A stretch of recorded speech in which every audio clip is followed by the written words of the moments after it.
Hello student, last time આપણે એની અંદર લીધું કયો ટોપિક લીધો હતો? લિંગ નિશ્ચયની પ્રક્રિયા. અને એ પહેલાં આપણે લીધી હતી ફલનની ઘટના. એટલે કે આપણે એની અંદર સમજ્યા હતા કે ફલન થાય છે અને આ ફલન થયા બાદ શું બને છે? એમાંથી ફલિતાંડ બને છે. આ ફલિતાંડ કે જેની અંદર 46 ક્રોમોઝોમ્સ જોવા મળે છે. આ જ ફલિતાંડ એ જ્યારે ગર્ભની અંદર સ્થાપિત થાય છે ત્યારે એ ગર્ભની અંદર જુદા જુદા તબક્કામાંથી પસાર થાય છે. આપણે જોયું કે આ ફલિતાંડ ક્યાં બને છે? તો કે અંડવાહિનીની અંદર બને છે. અંડવાહિનીની અંદર કઈ જગ્યા પર બને છે? તો જેને આપણે કહીએ છીએ, કયો ભાગ આપણે એને કહીએ છીએ? એમ્પ્યુલા ઇસ્થેમસ જોડાણ.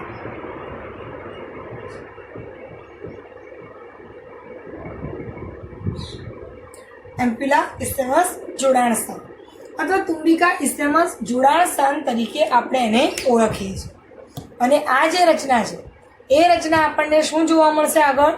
તો કે અહીંયાથી જે ગર્ભ બન્યો છે એ ગર્ભ હવે આગળની તરફ દાખલ થશે અને એ આગળ જઈ અને ક્યાં દાખલ થાય છે? તો કે એ ગર્ભાશયની અંદર આપણને જોવા મળશે. ક્યાં જોવા મળશે આપણને? ગર્ભાશયની.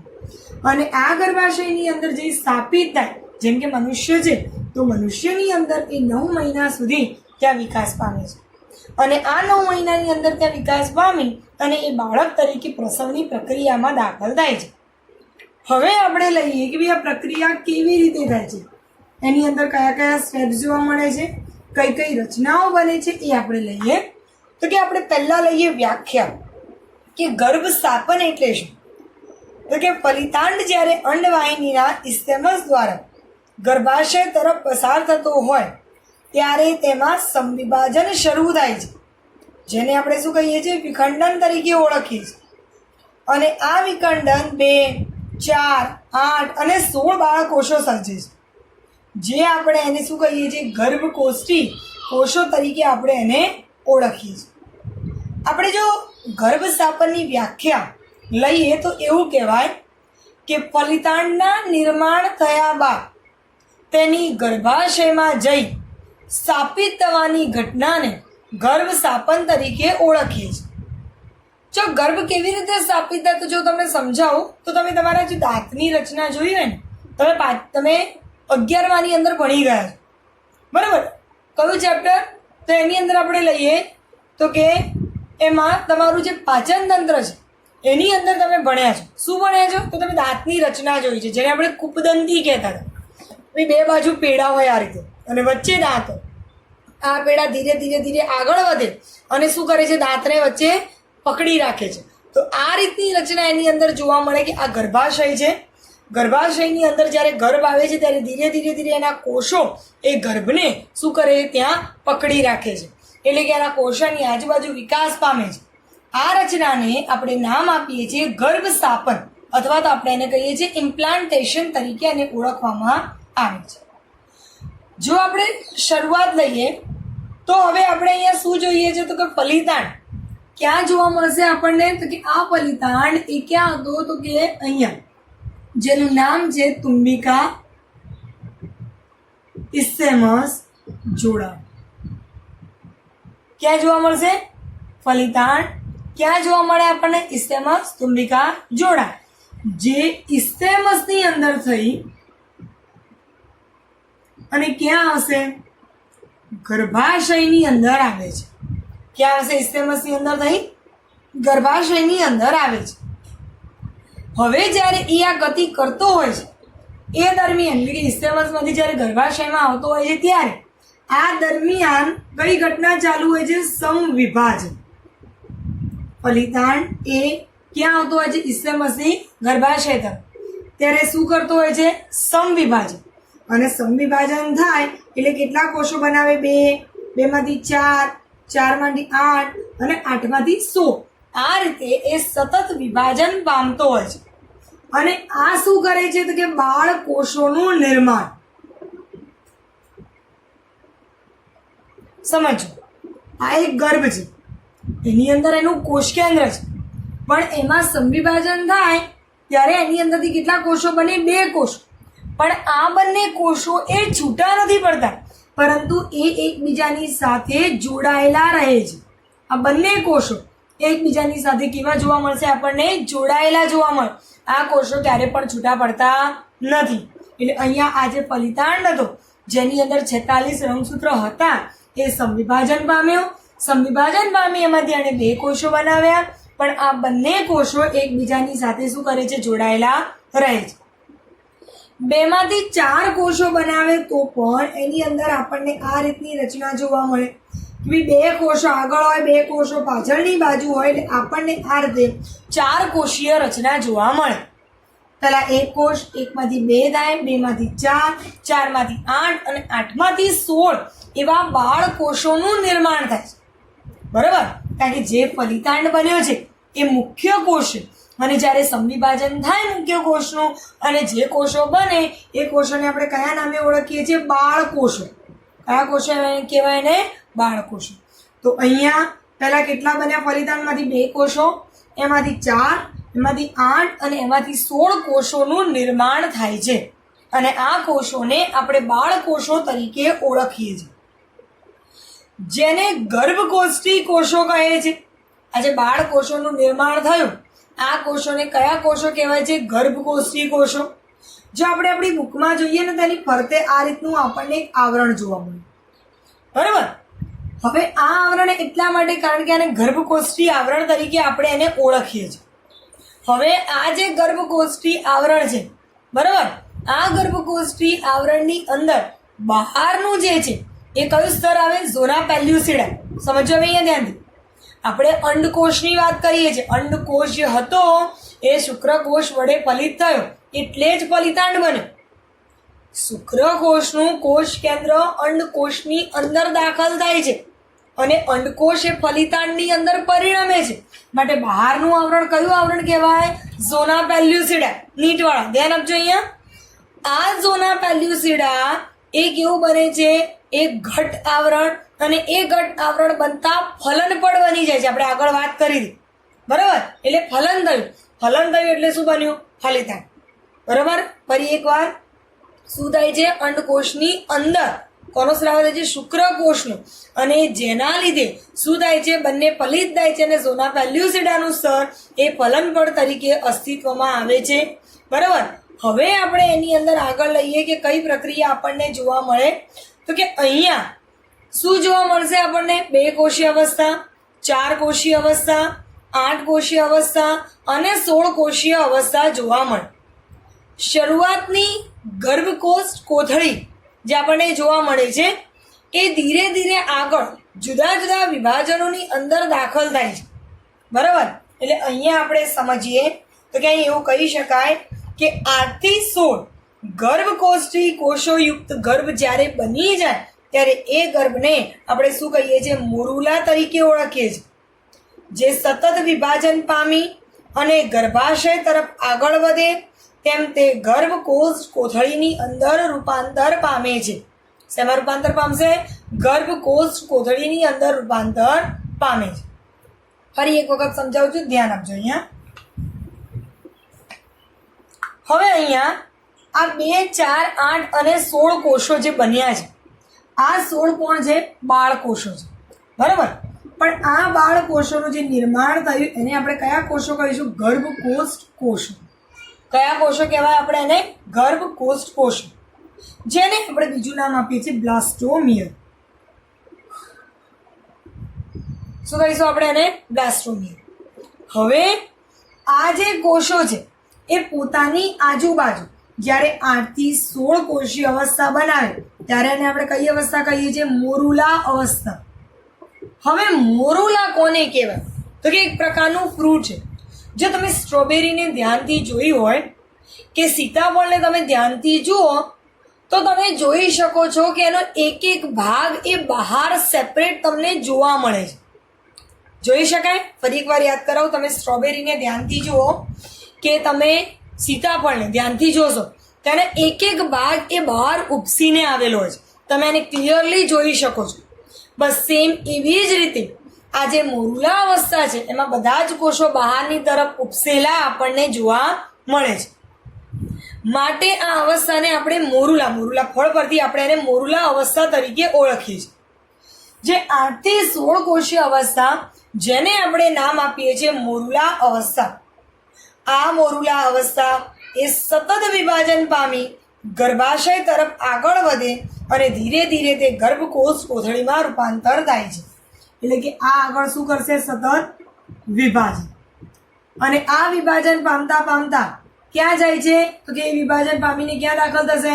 ગર્ભાશયની અંદર દાખલ થાય છે. અને એ ગર્ભાશયની અંદર જ્યારે દાખલ થાય ત્યારે એ વખતે શેનું નિર્માણ કરે છે? ગર્ભકોષ્ઠ કોથળીનું એ નિર્માણ કરે છે. ફરી એકવાર બોલું છું. ગર્ભ સ્થાપન એટલે કે ગર્ભાશયની અંદર ગર્ભના સ્થાપન થવાની ઘટના, જેને શું કહેવામાં આવે છે? ગર્ભ સ્થાપન અથવા ઇમ્પ્લાન્ટેશન. જ્યારે અંડકોષ સાથે શુક્રકોષ જોડાય અને અંડકોષની અંદર શુક્રકોષનું કોષ કેન્દ્ર જ્યારે ત્યજાય છે ત્યારે તેમાંથી ફલિતાંડનું નિર્માણ થાય છે. પણ આ ફલિતાંડ તુંબિકા ઇસ્થેમસ જોડાણ પર થાય છે. ત્યાંથી તે ઇસ્થેમસમાં જાય અને ઇસ્થેમસમાંથી તે ગર્ભાશયમાં જાય છે. પરંતુ જ્યારે ઇસ્થેમસમાંથી ગર્ભાશયમાં જાય છે તે દરમિયાન ફલિતાંડ એ સંવિભાજનમાં દાખલ થાય છે અને તે 2, 4, 8 અને 16 કોષોનું નિર્માણ કરે છે. આ 16 બાળકોષો તરીકે ઓળખાય છે. આ બાળકોષોને ગર્ભકોષ્ઠ કોષો તરીકે ઓળખવામાં આવે છે. કયા કોષો કહેવાય ને? ગર્ભકોષ્ઠ કોષો. આ ગર્ભકોષ્ઠ કોષો જે 8 થી 16 કોષો જ્યારે બને છે તો એને આપણે નામ આપીએ છીએ મોરુલા અવસ્થા. પણ એ મોરુલા અવસ્થા બન્યા પછી અટકતા નથી. એ શું કરે છે? સતત વિભાજન પામે છે. આ સતત વિભાજન પામી તે ઘણા બધા કોષોનું નિર્માણ કરે છે અને આગળ જતા ગર્ભાશયની અંદર જ્યારે જાય છે ત્યારે એ વખતે તે આ ગર્ભકોષ્ઠ કોથળી તરીકે ઓળખવામાં આવે છે. શું કહેવામાં આવે છે? ગર્ભકોષ કોથળી. હવે આગળની રચના હું તમને બુકમાંથી સમજાવું એ પહેલા થોડુંક એક્સ્ટ્રા છે જેને ધ્યાન આપજો કે ગર્ભ જ્યારે ગર્ભાશયની દિવાલમાં સ્થાપન માટે જાય છે ત્યારે વિકસતા ગર્ભની આસપાસનું જેલી જેવું પડ દૂર થાય છે. જેલી જેવું પડ કોને કહેવાય? તો અહીંયા ધ્યાનથી સમજજો. એક્સ્ટ્રા છે, જરૂર પડે તો થોડું ઘણું સાઈડમાં લખતા રહેજો. સમજો અહીંયા કે આ આપણે લઈએ છીએ ગર્ભકોષ્ઠ કોથળી. બરાબર.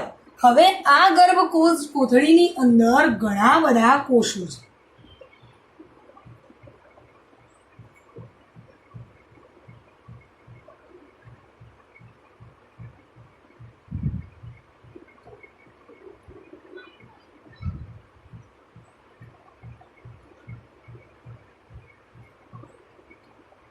બરાબર. હજુ એની અંદર વિભેદન થયેલું નથી એટલે એની અંદર કોષો બહુ બધા છે. હવે આ જે છે એની અંદર શું જોવા મળે? આપણે હમણાં જ કીધું કે ભાઈ ગર્ભકોષ કોથળીનું નિર્માણ થાય. હવે જ્યારે ગર્ભકોષ કોથળીનું નિર્માણ થાય ને એટલે ઓલરેડી અંદર શું જોવા મળે? આપણને પ્રવાહી જોવા મળે. પ્રવાહીની શરૂઆત ત્યાંથી જ થઈ જાય. એટલે કે કયા સપ્તાહની આપણે વાત કરીએ? તો કે 1 સપ્તાહના સમયગાળાની અંદર ફલનની પ્રક્રિયા થઈ જાય અને પછી તરત જ એની અંદર આપણને શું જોવા મળશે? તો કે ફલન થઈ ગયું અને 1 સપ્તાહ બાદ એમાં પ્રવાહી જોવા મળે. હવે જ્યારે ગર્ભાશયની અંદર જાય છે ત્યારે આ જેલી જેવું પડ દૂર થાય અને આ જે સૌથી બહારના કોષો હોય આ કોષો એ એની અંદરથી ઉત્સેચકોનો સ્રાવ કરે. શેનો સ્રાવ કરે? ઉત્સેચકો. અને આ ઉત્સેચકોનો સ્રાવ થાય એટલે ગર્ભાશયની દિવાલની પેશી અને રુધિર વાહિનીઓ ઓગળી જાય અને એ ઓગળતા એ ગર્ભાશયની દિવાલ દ્વારા આંશિક રીતે શું થાય છે? ઘેરાય છે, જેને ગર્ભ સ્થાપન કહીએ છીએ. હવે જો આપણે થોડુંક એની અંદર આગળ લઈએ તો અહીંયા આપણે એમાં સમજીએ કે જ્યારે આપણે ગર્ભાશયની વાત કરીએ કે ગર્ભાશયની અંદર જ્યારે ગર્ભ હોય છે ત્યારે આ ગર્ભ એ 2 ભાગની અંદર વહેંચાયેલો જોવા મળે છે. બરાબર. એને નામ આપણે આપીશું શું? અહીંયા ગર્ભકોષ્ઠ કોથળી થી ઘેરાયેલો ગર્ભ. બરાબર. શું કહીશું આપણે એને? ગર્ભકોષ્ઠ કોથળી વડે ઘેરાયેલી રચના. હવે આપણે એની અંદર લઈએ કે ગર્ભકોષ્ઠ કોથળી જે છે એની અંદર 2 પ્રકારના કોષો જોવા મળે. જેની અંદર બહારના કોષોને આપણે કહીશું પોષક સ્તરો અને અંદરના કોષોને કહેવાય અંતઃકોષ સમૂહ. બરાબર. ફરી એકવાર, ગર્ભાશયની અંદર જે ગર્ભ અથવા ગર્ભકોષ કોથળી છે એ કેટલા ભાગમાં વહેંચાયેલું છે? 2. કયા? પોષક સ્તર અને અંતઃકોષ સમૂહ. આમ 2 ભાગની અંદર આપણને વહેંચાયેલી રચના જોવા મળે છે. જો આપણે એની આકૃતિ સમજીએ તો આપણને આ રીતની એની રચના જોવા મળે કે સૌથી બહારની તરફ આવેલા કોષો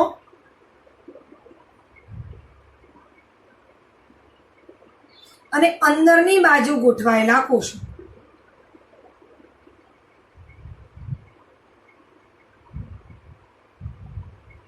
આ રીતની રચના આપણને એની અંદર જોવા મળે છે. જો આપણે આને કહીએ તો શું કહેવાય? આપણે આને ગર્ભકોષ કોથળી કહેવાય છે. હવે આ ગર્ભકોષ કોથળીના બહારના સ્તરો જેને આપણે કહીએ છીએ પોષક સ્તરો, ટ્રોફોબ્લાસ્ટ, અને અંદરની બાજુ જે છે એને આપણે કહીએ છીએ અંતઃકોષ સમૂહ, જેને સ્ટેમ સેલ પણ કહી શકાય. આ અંતઃકોષ સમૂહ કે જે અંદરની બાજુ આપણને જોવા મળે છે.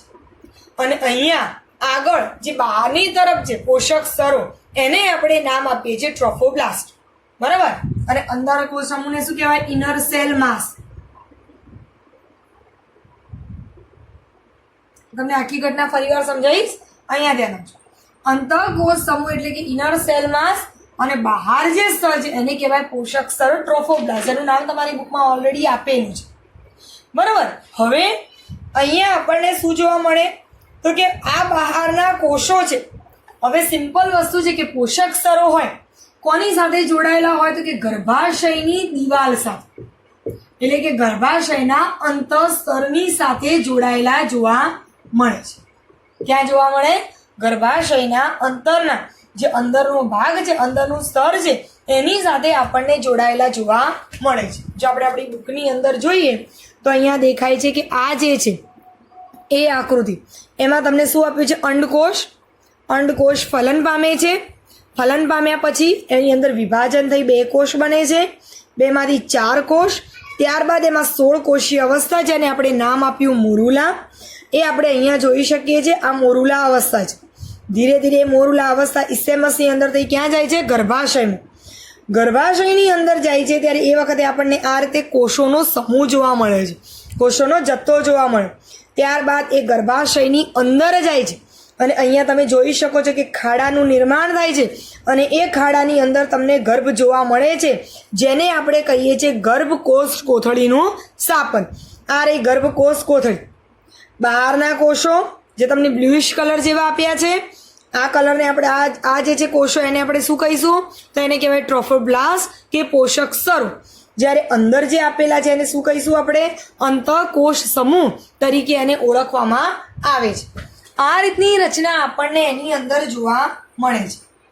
હવે આપણે એની અંદર લઈએ કે આ જે પોષક સ્તર એ ગર્ભાશયના અંતઃસ્તરની સાથે જોડાયેલા છે. ત્યારબાદ આ કોષો વિભાજન પામી, એટલે કે કયા કોષો? ગર્ભાશયના કોષો. એ વિભાજન પામી ગર્ભકોષ કોથળીને ઘેરી અને ગર્ભાશયના અંતઃસ્તરમાં સ્થાપિત કરે છે, જેને સ્થાપન તરીકે ઓળખવામાં આવે છે. ફરી બોલું છું, ધ્યાન આપજો. ગર્ભાશયના અંતઃસ્તર સાથે જોડાયેલા રહે છે માટે ગર્ભાશયના કોષો વિભાજન પામી શું કરે છે? ગર્ભને ઘેરે છે. મેં તમને હમણાં કીધું એમ કે આ જે ગર્ભાશયની અંદર કોષો આવ્યા પોષક સ્તર, એ પોતાની આજુબાજુનું જેલી જેવું સ્તર દૂર કરે માટે એની અંદરથી કેટલાક ઉત્સેચકોનો સ્રાવ થાય અને આ ઉત્સેચકો ગર્ભાશયની દિવાલને ઓગાળી એની અંદર સ્થાપિત થાય છે. માટે અહીંયા ગર્ભાશયના કોષો શું કરે છે? વિભાજન પામી અને શું કરે છે? ગર્ભને ઘેરે છે. આ ગર્ભને ઘેરવાની ઘટનાને ગર્ભ સ્થાપન તરીકે ઓળખવામાં આવે છે. હવે ગર્ભ સ્થાપન થયું એટલે કે ગર્ભ ધારણ થાય છે. બરોબર. ક્યારે ગર્ભ ધારણ થાય? જ્યારે ગર્ભાશયના કોષો વિભાજન પામી ગર્ભને ઘેરે ત્યારે એમાંથી શું થાય છે? ગર્ભનું સ્થાપન થાય છે અથવા એને કહેવાય છે ગર્ભધારણ.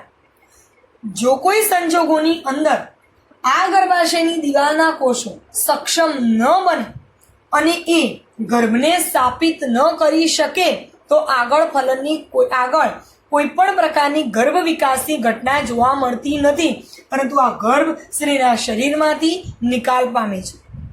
બરાબર. ફરી એક વખત બોલું છું. આ ગર્ભાશય બન્યા, ગર્ભાશયની અંદર ગર્ભ એ પહોંચ્યા બાદ જો એ ગર્ભ સ્થાપિત ન થાય તો એ સ્થાપન ન થવાને કારણે શું જોવા મળશે આપણને? તો સ્ત્રીની અંદર આગળ બાળકના વિકાસની પ્રક્રિયા થતી નથી, પણ એ ગર્ભ એ શું થાય છે? તો કે એ વિભાજન પામે છે, આગળ એ કોઈ પણ પ્રક્રિયા કરી શકતો નથી. હવે આપણે એની અંદર આગળનો પોઈન્ટ લઈએ, અંતઃકોષ સમૂહ, ઇન્ટરસેલ માસ. આ અંદરના કોષોનો સમૂહ છે, એટલે કે આ કોષો એ ગર્ભ તરીકે આ ક્યાં હોય છે? તો કે ગર્ભકોષ કોથળીની અંદરની બાજુ.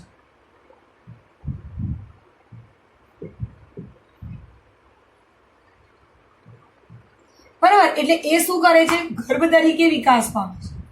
શેના તરીકે વિકાસ પામે? ગર્ભ. ફરી એકવાર સમજાવું. ગર્ભાશયની અંદર હવે ઇસ્થેમસમાંથી ગર્ભ દાખલ થાય છે, જેને ગર્ભકોષ કોથળી તરીકે ઓળખવામાં આવે છે, જે બે ભાગમાં વિભાજિત થાય છે, પોષક સ્તર અને અંતઃકોષ સમૂહ. પોષક સ્તરને ટ્રોફોબ્લાસ્ટ તરીકે ઓળખવામાં આવે છે, જે ગર્ભકોષ કોથળીનો બહારનો ભાગ છે, જે ગર્ભાશયના અંતઃસ્તર સાથે જોડાય છે, અને આ ગર્ભાશયના કોષો વિભાજન પામી ગર્ભને ઘેરે છે, જેને ગર્ભ સ્થાપન તરીકે ઓળખવામાં આવે છે કે ગર્ભ ધારણ કહે છે. જો ગર્ભાશયના કોષો આ વિભાજન પામવામાં સક્ષમ રહેતા નથી તો આ ગર્ભનું સ્થાપન થતું નથી, જેના લીધે આગળ કોઈ પણ પ્રકારનો ગર્ભ વિકાસ જોવા મળતો નથી. અંતઃકોષ સમૂહ, જેની અંદર ગર્ભકોષ કોથળીની અંદરની બાજુ જોવા મળે છે અને જે ગર્ભ તરીકે વિકસે છે, આમાંથી આગળ કઈ પ્રક્રિયા થાય? બાળ નિર્માણની પ્રક્રિયા જોવા મળે છે. હવે હું થોડુંક એની અંદર એક્સ્ટ્રા લઉં છું, અહીંયા ધ્યાન આપજો. બરાબર. નોટ કરવા જેવું હોય તો પેરેલલી નોટ કરતા રહેજો, કદાચ અમારી નોટ્સમાં તમને નહીં મળે, એટલે અહીંયા ધ્યાન આપજો.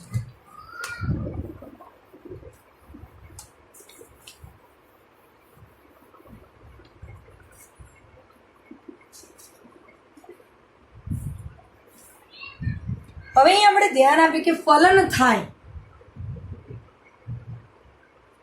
એના ત્રીજા જ દિવસે ગર્ભ જે છે એ સ્થાપન પામે. બરાબર. ફરી એકવાર કહું છું કે ગર્ભ જે છે એ ફલન થયાના ત્રીજા દિવસે સ્થાપન પામે, એટલે કે ગર્ભાશયમાં પહોંચે છે.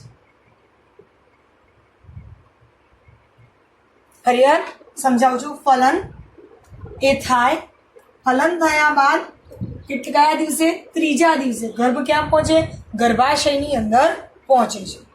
બરાબર. હવે આપણે આગળ લઈએ એની અંદર, તો કે 5મા દિવસ સુધીમાં મોરુલા ગર્ભકોષ કોથળીની અંદર ફેરવાય છે. મોરુલા શેમની અંદર ફેરવાય છે? ગર્ભકોષ કોથળીમાં. કયા દિવસે? 5મા દિવસે. કયા દિવસે પહોંચે? 5મા દિવસે. ફરી એકવાર બોલું છું, સમજો. અહીંયા ફલન થાય એટલે ત્રીજા દિવસે ગર્ભ ગર્ભાશયની અંદર પહોંચે, ઇસ્થેમસને છોડે એટલે એવું કહેવાય કે ગર્ભાશયમાં દાખલ થયો. પણ મોરુલામાંથી ગર્ભકોષ કોથળી એ કયા દિવસે બને? તો કે એ 5મા દિવસે બને છે. 5મા દિવસે આપણને એ રચના આગળ જોવા મળે છે. હવે સમજો, અહીંયા આ ગર્ભકોષ કોથળી જે પ્રવાહીથી ભરેલી રચના છે, આપણે લઈએ અહીંયા ગર્ભકોષ કોથળી છે, આ જે રચના છે તમે અહીંયા જોઈ શકો છો. બરાબર. આ જે આખી રચના છે શેનાથી ભરેલી હોય? પ્રવાહીથી ભરેલી જોવા મળે. અંદર તમને આ જે ભાગ દેખાય છે બધામાં શું હોય? પ્રવાહી જોવા મળે. બરાબર. એટલે અંદર શું જોવા મળશે આપણને? પ્રવાહી જોવા મળે છે, જેની અંદર આપણે ગર્ભકોષ કોથળીની વાત કરીએ તો તેની અંદર આપણે જોઈ ગયા 2 સ્તરો હોય. આ એક્સ્ટ્રા માટે છે, એટલે એનસીઈઆરટી વાળા લખવાનું નથી. બરાબર. એક્સ્ટ્રામાં છે ગર્ભકોષ કોથળી, જેની અંદર પહેલું સ્તર લીધું આપણે પોષક સ્તર, અને બીજા સ્તરને આપણે શું નામ આપ્યું? અંતઃકોષ સમૂહ. આ સિવાય અંદર શું ભરેલું હોય છે? પ્રવાહી ભરેલું જોવા મળે છે.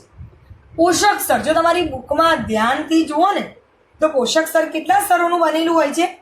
તો કે પોષક સ્તર એ એક જ સ્તરની બનેલી રચના છે. પોષક સ્તરમાં આપણને ફક્ત એક જ સ્તર જોવા મળે છે. જ્યારે અંદરની બાજુ રહેલા અંતઃકોષ સમૂહ જે શું બનાવે છે? ગર્ભ બનાવે છે. આ શું બનાવે છે? અહીંયા ગર્ભ, જે આપણે આગળ જોઈ ગયા. અંતઃકોષ સમૂહ એ આગળ એ શું બનાવે છે? ગર્ભ બનાવે છે. હવે આ જે છે ગર્ભ પોષક સ્તર, બરાબર, એ આગળ જતા, આજે આપણું પોષક સ્તર લીધું, એ આગળ જતા બાહ્ય ભ્રૂણીય કલામાં રૂપાંતર થાય છે. હું પછીના લેક્ચરમાં સમજાવીશ કે બાહ્ય ભ્રૂણીય કલા કોને કહેવાય. પણ આપણે એવું ધ્યાન રાખવાનું છે અહીંયા કે ગર્ભકોષ કોથળી સંપૂર્ણપણે પ્રવાહીથી ભરેલી હોય છે. એમાં બે પ્રકારના કોષો હોય, પોષક સ્તરો અને અંતઃકોષ સમૂહ. પોષક સ્તર જે એક જ સ્તરના બનેલા હોય છે અને જે બાહ્ય ભ્રૂણીય કલામાં આગળ જતા બાહ્ય ભ્રૂણીય કલામાં રૂપાંતર પામે છે. જ્યારે અંતઃકોષ સમૂહ ફક્ત ને ફક્ત કોની સાથે સંકળાય છે?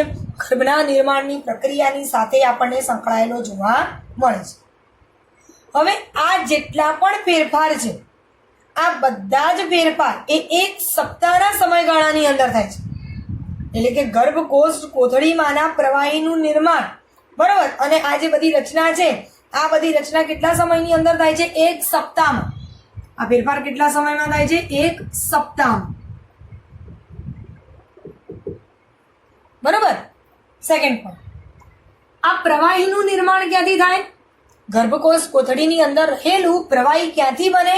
તો કે આ પોષક સ્તરો જેને બનાવે છે. ગર્ભકોષ કોથળીની અંદર રહેલું પ્રવાહી એ કોણ બનાવે? તો કે પોષક સ્તરો પોતે જ બનાવે છે. બરાબર. આને આપણે પ્રવાહી કહીએ, પ્રવાહીનું બીજું નામ શું હલાય? ગર્ભકોષ પ્રવાહી. બરાબર. આ ગર્ભકોષ પ્રવાહી એ ગર્ભ પોષક સ્તર, એટલે કે આ પોષક સ્તરો જ બનાવે છે. હવે એની અંદર નેક્સ્ટ પોઈન્ટ લઈએ કે શું થાય કે આ ગર્ભકોષ કોથળીનું હવે સ્થાપન કેવી રીતે થાય. તો આપણે લઈએ એમાં ફરી એકવાર મેં તમને સમજાયું કે ભાઈ આ જે કોષો છે, આ કોષો હોય બહારની બાજુ, જેને આપણે કીધું પોષક સ્તર. હવે આ પોષક સ્તરની અંદરની બાજુ જો આપણે લઈએ તો આપણને અંતઃકોષ સમૂહ જોવા મળે. પણ એની આજુબાજુ આપણને એક આ રીતનું જેલી જેવું પડ જોવા મળે છે. જો તમે તમારી બુકની અંદર જુઓ ને તો BCDE અને F આ બધી આકૃતિમાં બહારની બાજુ એક સ્તર દોરેલું છે અને આ શું છે? જેલી જેવું સ્તર. હવે આ જેલી જેવું સ્તર શું થાય? દૂર થાય. આ સ્તર દૂર થાય એટલે અંદર રહેલા પોષક તત્વો, જે પોષક સ્તર છે, આ પોષક સ્તર એ કેટલાક ઉત્સેચકોનો સ્રાવ કરે. આપણે લઈએ, પેરેલલી લખતા રહેજો. ના સમજાય તો તમે મને પછીથી ક્વેશ્ચન લખી અને મોકલી શકો છો. હવે આની અંદર આ એક સ્તર સર્જાય છે. હવે આ જે કોષો છે, આ કોષો કેટલાક ઉત્સેચકોનો સ્રાવ કરે. પોષક સ્તરો શું કરવાના? ઉત્સેચકોનો સ્રાવ કરવાના, જે ગર્ભાશયની દિવાલની પેશી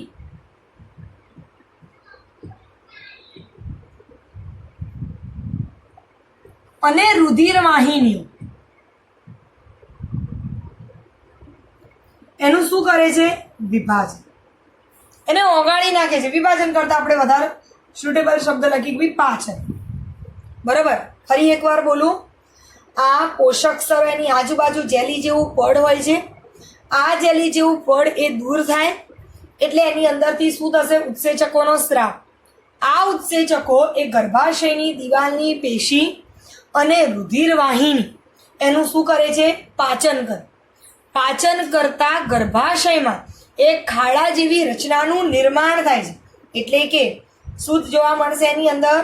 તો કે ગર્ભાશયની અંદર એક આંશિક ખાડા જેવી રચના થાય છે અને એ ખાડાની અંદર આ અંતઃકોષ સમૂહના કોષો જે છે, બરાબર, એ શું થાય છે? આગળ વધે છે અને એ શું થાય છે? ગર્ભ દ્વારા ઘેરાય છે. મતલબ કે આ રીતની રચના બની. બરાબર. હવે અહીંયા શું આવવાનું? આ રીતે અહીંયાથી ગર્ભાશયની દીવાલ પસાર થતી હશે. હવે અહીંયાથી જ્યારે પોષક તત્વોનો સ્રાવ થાય ત્યારે આ દીવાલ એ શું થાય? આંશિક રીતે એક ખાડાનું નિર્માણ કરે. આ ખાડાની અંદર આ કોષો ગોઠવાઈ જાય એટલે એ એની આજુબાજુ આ રીતે ઘેરાય અને એને શું કરે છે, પકડે છે. અને પકડે એટલે એને આપણે શું કહીએ છીએ, ગર્ભશાપનની ઘટના. શું કહેવાય છે? એને ગર્ભશાપન તરીકે ઓળખવામાં આવે છે, જેને આપણે કહીએ છીએ ઇમ્પ્લાન્ટેશન તરીકે આપણે એને ઓળખીએ છીએ. ફરી એકવાર સમજાવું છું, ધ્યાન આપજો. અહીંયા આપણે આ પોઈન્ટ એક્સ્ટ્રામાં લઈએ છીએ, જેમાં આપણે લઈએ કે ભાઈ ફલન કયા દિવસે થાય છે, ત્રીજા દિવસે ફલન થાય. એના ત્રીજા દિવસે ગર્ભ જે છે એ શું થાય છે, શાપન પામે છે. એટલે ક્યાં પહોંચે છે, ગર્ભાશયની અંદર. મોરુલા અવસ્થા જેને આપણે કહીએ કે એ ગર્ભકોષ કોથળીમાં કયા દિવસે ફેરવાય છે, 5મા દિવસે ફેરવાય છે. હવે આપણે જો ગર્ભકોષ કોથળીની વાત કરીએ તો બહાર જેલી જેવું પડ હોય છે, એની અંદર સૌથી અંદર એક સ્તરીય રચના જેને આપણે કહીએ છીએ પોષક સ્તર. પોષક સ્તરની અંદર શું આવેલું હોય છે, ગર્ભકોષ પ્રવાહી, જેમાં શું હોય છે, અંતઃકોષ સમૂહ. હવે આ જે પોષક સ્તર છે એક સ્તરના છે, શું કરે છે, ઉત્સેચકોનો સ્રાવ, અને એ ગર્ભાશયની દિવાલની પેશી અને રુધિરવાહિનીનું પાચન કરે, જેના લીધે ખાડા જેવી રચનાનું નિર્માણ થાય. જેમાં જ્યારે ગર્ભ એ સ્થાપિત થાય ત્યારે ગર્ભાશયની દિવાલ તેને આંશિક રીતે ઘેરે. આ પ્રક્રિયાને ગર્ભશાપન કહે છે. ભવિષ્યમાં આ પોષક સ્તર એ બાહ્ય ભ્રૂણીય કલાની અંદર રૂપાંતર પામે છે. જ્યારે અહીંયા અંતઃકોષ સમૂહ જેને આપણે ગર્ભ કહીએ છીએ, આ ગર્ભ એ આગળ જતા 3 સ્તરોનું નિર્માણ કરશે, અંતઃસ્તર, મધ્ય સ્તર અને બાહ્ય સ્તર, જેમાંથી સંપૂર્ણ સજીવનું નિર્માણ થાય છે. આ પ્રક્રિયા આજે ફેરફાર છે કેટલા સપ્તાહમાં થાય છે, એક જ સપ્તાહની અંદર આપણને જોવા મળે છે. આ ફેરફાર કેટલા સપ્તાહમાં થાય છે, એક જ સપ્તાહની અંદર આપણને જોવા મળે છે. હવે આપણે લઈએ તો કે મનુષ્યની અંદર ગર્ભ વિકાસ પ્રથમ 2 માસમાં થાય છે અને ત્યારબાદ તેને ભ્રૂણ કહેવામાં આવે છે. આપણે આ વસ્તુને યાદ રાખીશું કે મનુષ્યની અંદર પ્રથમ 2 મહિના જે છે, આ 2 મહિનાની અંદર ગર્ભ વિકાસ થાય. 2 મહિનામાં શું જોવા મળે, ગર્ભનો વિકાસ. અને એ 2 મહિના પછી જ્યારે શ્રીમદ 3જો મહિનો ત્યારે એને ભ્રૂણ વિકાસ તરીકે એટલે કે ભ્રૂણ કહેવાય અને એના વિકાસને ભ્રૂણ વિકાસ તરીકે ઓળખવામાં આવે છે. એટલે આપણે યાદ રાખીશું કે મનુષ્યની અંદર તેની અંદર શું જોવા મળે તો કે પ્રથમ 2 માસની અંદર આપણને શું જોવા મળશે તો કે ગર્ભ વિકાસ, અને ત્યારબાદ આપણને શું જોવા મળે છે, ભ્રૂણ વિકાસની પ્રક્રિયા જોવા મળે છે. ફરી એકવાર હું આખી પ્રક્રિયાને રિપીટ કરું છું, ધ્યાન આપજો. અહીંયા આપણી તમારી બુકની અંદર જોજો કે ફલિતાંડ એ અંડવાહિનીની અંદર તેના કયા વિસ્તારની અંદર તો કે એની અંદર તુંબિકા ઇસ્ટેમસ જોડાણ સ્થાન પર ફલન પામે છે. તે ફલન પામ્યા બાદ ધીરે ધીરે આગળ વધે છે અને તે ઇસ્ટેમસની અંદર જાય છે. ઇસ્ટેમસ દ્વારા તે ગર્ભાશયની અંદર જાય છે, એટલે કે ગર્ભાશય તરફ પસાર થાય છે. આ દરમિયાન તે સંવિભાજન પામી 2, 4, 8, 16 જેવા બાળકોષોનું નિર્માણ કરે. આ બાળકોષોને કયા કોષો કહેવાય છે, ગર્ભકોષ્ઠી કોષો તરીકે ઓળખવામાં આવે છે. આ ગર્ભકોષ્ઠી કોષો આગળ જતા જ્યારે 8 કે 16 કોષીય રચનાનું કે કોષોનું નિર્માણ કરે તો એને આપણે મોરુલા અવસ્થા તરીકે ઓળખીએ છીએ, જે સતત વિભાજન પામી ગર્ભાશય તરફ આગળ વધી અને ગર્ભકોષ કોથળીની અંદર રૂપાંતર પામે છે. આ ગર્ભકોષ કોથળીમાં 2 પ્રકારના કોષો જોવા મળે છે, પોષક સ્તર અને અંતઃકોષ સમૂહ. જેમાં પોષક સ્તર એ ગર્ભકોષ કોથળીનું બહારનું સ્તર છે, જે ગર્ભાશયના અંતઃસ્તરના કોષો સાથે જોડાય છે. ત્યારબાદ ગર્ભાશયના કોષો ઝડપથી વિભાજન પામી અને આ ગર્ભકોષ કોથળીને ઘેરે છે, જેને એટલે કે ગર્ભાશયની અંદર આ ગર્ભકોષ કોથળીનું અંતઃસ્તર સ્થાપિત થાય છે, એટલે કે ગર્ભાશયના અંતઃસ્તરની અંદર ગર્ભકોષ કોથળી સ્થાપિત થાય છે. આ ઘટનાને સ્થાપન તરીકે ઓળખવામાં આવે છે, જેને ગર્ભધારણ પણ કહે છે. જ્યારે અંદરના કોષોનો સમૂહ, આ અંદરના કોષોનો સમૂહને આપણે નામ આપીશું અંતઃકોષ સમૂહ, ઇન્ટરસેલ માસ, જે આગળ જતા ગર્ભ તરીકે અસ્તિત્વ ધરાવે છે અને તેમાંથી સજીવનું નિર્માણ જોવા મળે છે. આમ આ પ્રકારની રચના એ આપણને જોવા મળે છે. હવે જો આપણે ફરી એકવાર એની અંદર આકૃતિને સમજીએ. જો આકૃતિ જોઈએ તો તમે અહીંયા જોઈ શકો છો. આ કયો ભાગ કહેવાય? અહીંયા આ કયો ભાગ છે? ઇન્ફન્ડિબ્યુલસ અથવા અંડવાહિની નિવાપ. અહીંયા આ અંડવાહિની નિવાપમાં શું આપેલું છે? દ્વિતીય પૂર્વ અંડકોષ. હવે એમાંથી ક્યાં જાય છે? અહીંયા ઉપરના ભાગ તરફ એમ્પ્યુલા તરફ જાય છે, બરાબર. એટલે અહીંયા તુંબિકા ઇસ્થેમસ જોડાણ છે અને એ સ્થાન પર આપણને શું જોવા મળશે? તો કે અહીંયા શુક્રકોષો દ્વારા અંડકોષનું ફલન થાય છે. આકૃતિ સી, જેમાં 2 કોષો બન્યા, સમવિભાજન થયું. કેટલા કોષો બન્યા? 2. ત્યારબાદ 4 અને ત્યારબાદ 16 કોષીય અવસ્થા, જેને આપણે નામ આપ્યું મોરુલા. હવે ધીરે ધીરે ધીરે ગર્ભાશયમાં પસાર થાય છે. ગર્ભાશયની અંદર જાય છે અને અહીંયા ઘણા બધા કોષોની અંદર તે વિભાજન પામેલું જોવા મળે, જેને આપણે શું નામ આપ્યું? ગર્ભકોષ. હવે એની અંદરથી આગળ જતા ગર્ભકોષ કોથળીનું નિર્માણ થાય. બહારની બાજુ પોષક સ્તર અને અંદરની બાજુ શું આપેલું છે? અંતઃકોષ સમૂહ, જે આગળ જઈ અને ગર્ભાશયની દિવાલોનું પાચન કરી અને તેની અંદર શું થાય છે? સ્થાપિત થાય છે. આમ આ રીતની રચના આપણને એની અંદર જોવા મળે છે. આ રીતે ધીરે ધીરે એ સ્થાપન થયા પછીના થોડા સમય બાદ તે જુદા જુદા ભાગોની અંદર વિભાજન પામશે અને એ વિભાજન પામી આગળ જતાં તેમાંથી એક ફલિતાંડમાંથી ઘણા બધા કોષો ધરાવતું બાળક એ અસ્તિત્વમાં આવે છે. આઈ હોપ કે તમને આ થિયરીમાં સમજણ પડી હશે. છતાં પણ કોઈ ડાઉટ હોય, કોઈ ક્વેશ્ચન હોય તો તમે મને પૂછી શકો છો. Good bye.